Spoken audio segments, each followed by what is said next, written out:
What's going on, guys? So in this video I wanted to go over how jewel crafting works in Diablo 4, and then also I wanted to go over what I hope the end game of crafting looks like for jewel crafting, because right now all we have is the beta. So to start off, you're going to go to your map, and I'm in Kayovashad right now, and look at the little diamond icon, and that's the jeweler. It unlocks around level 20. And this, if you've played any previous Diablo games, it's very similar to that. You'll have your 7 gems, and I have them all here. And each of them has different bonuses for different types of gear, whether it be a weapon, armor, or jewelry that you socket into. So over here you could craft gems, you could unsocket, you can add sockets, and you could upgrade jewelry. So to craft gems, I'm going to go over here, and it's going to show you need 3 crude skulls to get 1 chip skull. So all you have to do is just go there. It takes a little bit of gold, you craft it, and pretty much goes into your inventory. So pretty straightforward. For the bonuses here, chipped amethyst is damage over time for weapons, armor. It actually reduces your damage over time that you take. And jewelry is shadow resistance. So for the elements, you'll see that these jewels give resistance if they're in jewelry. Emerald is poison, fire for ruby, lightning for topaz, cold resist for sapphire, and all resist for chipped diamond. So this is very, if you played Diablo 2, this is very similar. And for the skull, you're going to get armor. So you're going to get some kind of resistance on the jewelry or armor, whether it be damage reduction or resistances. And then the weapon obviously is going to be some kind of offensive thing. Would it be damage over time, critical strike, damage to vulnerable enemies, overpower damage, basic skill damage, critical strike damage to crowd control, let's say stun or a slow enemy, and then 5% to ultimate skill damage.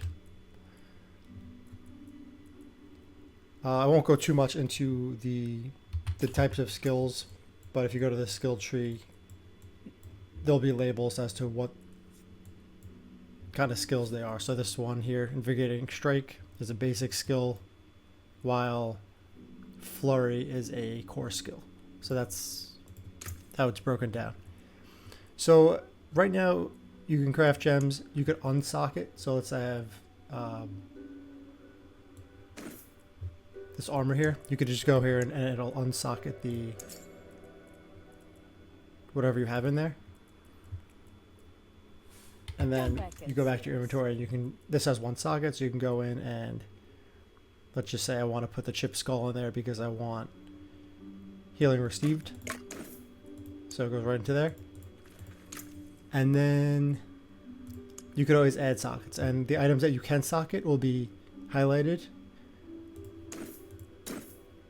And this will actually give me 2 sockets on the armor. Rings could have 1 socket.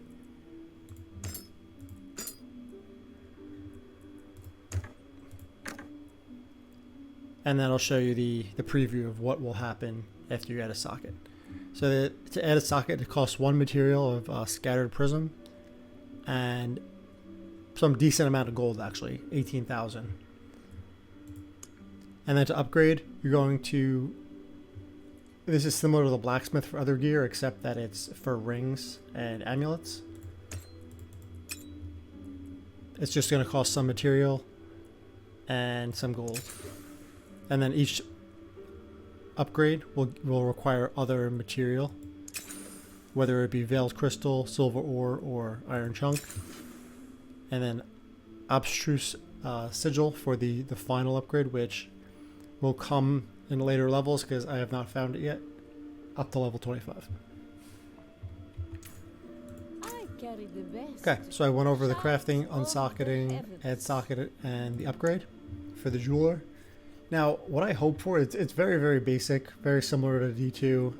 I'm hoping for the future that they have unique jewels with random affixes that you can craft to make it worth it. And maybe the materials will be on like high-end dungeons, or maybe certain PvP jewels might be required with the red dust by competing in PvP.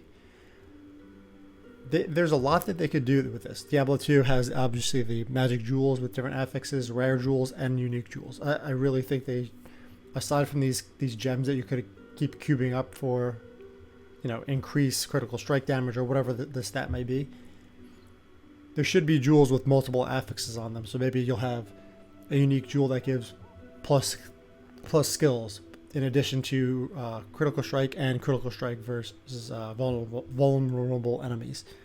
That would be ideal for B. That would really improve the end game customization for your character. This is just the beta right now, so we're only getting the basics, but I'm really hoping by level, let's say 75, 80 plus, you'll get into the really high-end crafting, and you'll be able to either craft or find unique or rare gems or jewels. Right now, all I have is these gems, but I'm hopeful for the future. Once the game releases, that they'll have some more in-depth and customizable type jewels. And maybe if it's a rare jewel, maybe you can enchant it to change the affix. There's a lot of things they can do, and I'll be interested to see how they do that. Let me know in the comments below what you guys think, what you're looking for jewel crafting, and what you think might be worthwhile in the end game. So that's it for me. Thanks for watching, and comment below with your comments or suggestions.